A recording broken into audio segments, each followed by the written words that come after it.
we probably need a little bit more practice with graphing lines in slope-intercept form, so that's what this lesson video is all about. So first one we're going to practice with, we need to graph the line y equals x minus 2. Now if you're taking notes, then you might want to write down the steps that we follow. The first step for graphing is to make sure that this equation is in slope-intercept form. So line it up with slope-intercept form, which is y equals mx plus b. And everything looks good except for it doesn't look like there's a number in front of x for my slope. But remember, if there's an x here but no number in front of it, we just assume that there's a 1.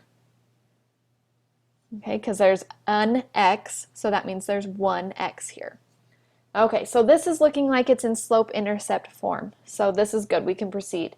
The second step now is to identify the two key parts of my equation, the slope and the y-intercept. The slope is 1, and the y-intercept, keep the sign with it, is a negative 2. Okay, with these two pieces of information, I can graph my line. The next step is to use the y-intercept to find the first point of this line.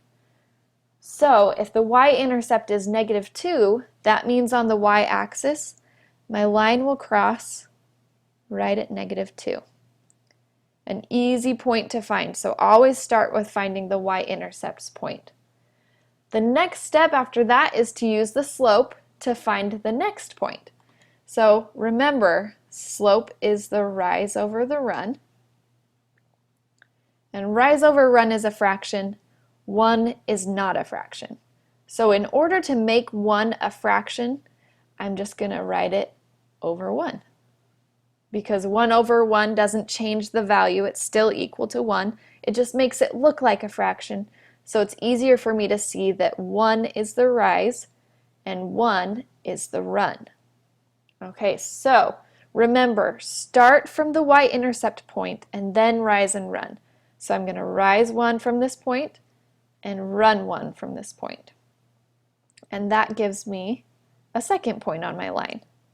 So there's the triangle that's drawn on the line. And I have 2 points, so let's go ahead and draw this line. And there we go. This line is the line y equals x minus 2.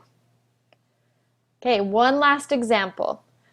Graph the line y equals 4/5 x.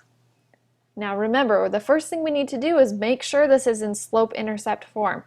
So line it up with y equals mx plus b. Now it looks like it lines up perfectly except for there's no plus b at the end. Well, if there's nothing at the end of my equation for plus b, then we just assume that there's nothing there. It's a plus 0. So it's looking like it lines up nicely. This is in slope-intercept form, so I can keep going.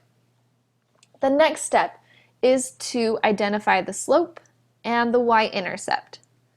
The slope is represented by the variable m, so the slope is 4/5. The y-intercept is represented by the variable b, and we know that there is no y-intercept, so we say the y-intercept is 0.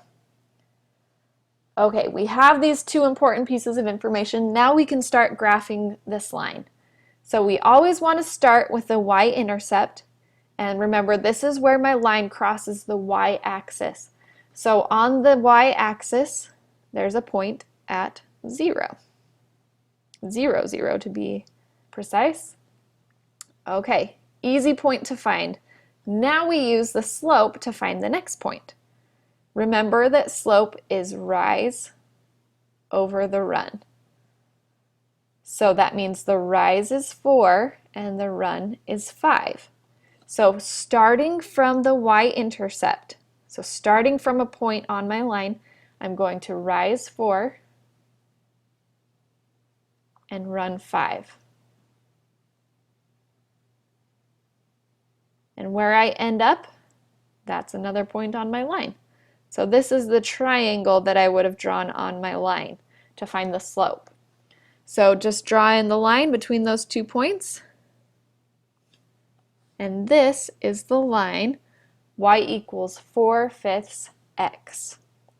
Now do me a favor and move on to the next lesson video, which is going to be some homework examples, and watch that full video because your assignment is going to look a little bit different. It's going to be a mixture of graphing from slope-intercept form and graphing from t-tables or t-charts.